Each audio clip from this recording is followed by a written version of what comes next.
Ihsan. Hai Miller. Jelasin tentang syarikat dagang Islam dong. Oke Miller, aku jelasin. Bring teman-teman aku. Sebagai tempat kemana orang berdatang.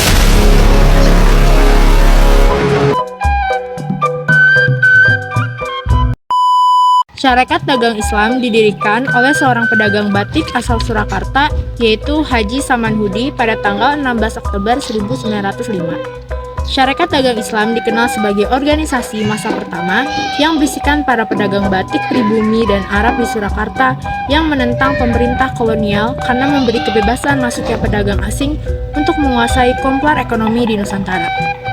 Pada 1909, Haji Samanhudin bertemu dengan Haji Omar Sacokroaminoto, yaitu seorang pelopor pers di tanah air yang juga memiliki organisasi syarikat dagang Islam Meja di Batavia. Mereka kemudian menggabungkan kedua organisasi tersebut yang kemudian menjadi Syarikat Dagang Islam. Cokroaminoto ditunjuk sebagai Ketua SDI Cabang Surabaya sekaligus ditugaskan untuk mengenalkan Syarikat Dagang Islam melalui surat kabar yang berjudul Medan Prigaji. Cokroaminoto menyarankan agar kata dagang dihapus dalam nama Syarikat Dagang Islam, sehingga hanya Syarikat Islam. Tujuannya agar organisasi Syarikat Islam tidak hanya berfokus pada perekonomian, tetapi juga hal lain seperti politik. Setelah Syarikat Islam tersebar luas di Nusantara, mereka mengadakan kongres dan kongres Syarikat Islam.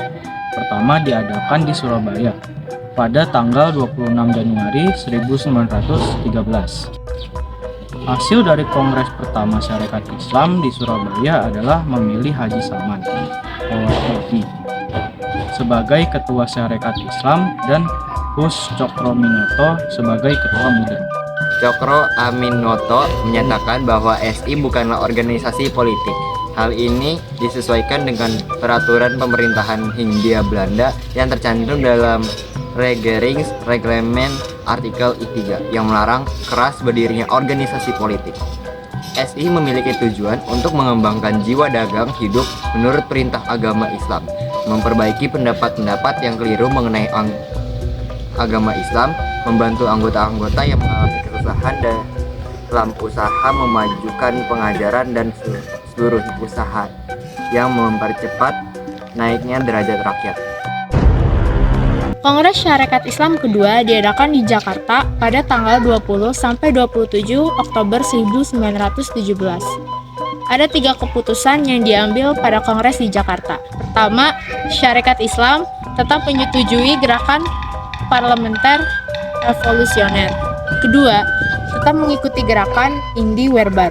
Ketiga, memerintahkan untuk membuat pemerintahan sendiri, menolak segala penjajahan dan eksploitasi berlebih oleh para kapitalis.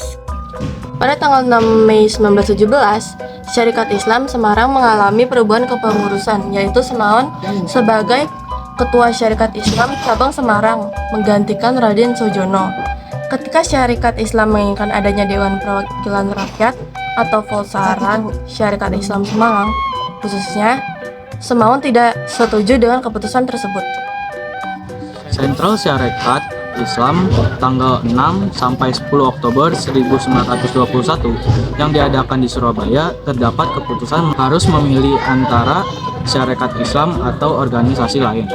Keputusan tersebut membuat Syarikat Islam dalam melakukan perlawanan terhadap pemerintahan kolonial terpecah, sehingga muncul Syarikat Islam Putih atau Si Putih yang dipimpin oleh Agus Salim dengan berasaskan kebangsaan dan keagamaan yang berpusat di Yogyakarta. Lalu ada Syarikat Islam Merah atau Si Merah dipimpin oleh Semaun, Alimin dan Darsono yang berasaskan sosial komunis berpusat di Semarang. Setelah Syarikat Islam terpecah menjadi kubu pada 17 sampai 20 Oktober 1923, Syarikat Islam Putih mengadakan kongres di Madiun dengan keputusan mempertahankan disiplin kepartaian dan mengubah nama Syarikat Islam menjadi Partai Syarikat Islam. Pada tahun yang sama, PSII menggabungkan diri dengan Pemufakatan Perhimpunan Politik Kebangsaan Indonesia atau P3KI. Di sisi lain, pada Mei 1920, Semaun yang memimpin Syarikat Islam Merah mengadakan kongres di Semarang yang memutuskan bahwa semua syarikat Islam lokal penganut Semaun yang berhaluan komunis berganti nama menjadi Perserikatan Komunis Hindia atau PKH. Pada tahun 900, PKH mengadakan Kongres Kominter yang menghasilkan perubahan nama Perserikatan Komunia Hindia menjadi Partai Komunis Indonesia atau PKI. Syarikat Dagang Islam merupakan organisasi massa pertama di Indonesia yang dibesarkan oleh Cokoa Minotoro. Cokoa Minotoro juga dijuluki sebagai Raja Jawa tanpa mahkota. Beliau mendapatkan itu karena pada waktu itu dialah tokoh pertama yang berhasil mengorganisir massa yang begitu banyak berani, mencetuskan ide kemerdekaan untuk pribumi, menentang feodalisme, dan memperjuangkan kesetaraan yang terjadi pada masa Hindia Belanda. Syarikat Islam juga merupakan cikal bakal terbentuknya Partai Syarikat Islam dan Partai Komunis Indonesia.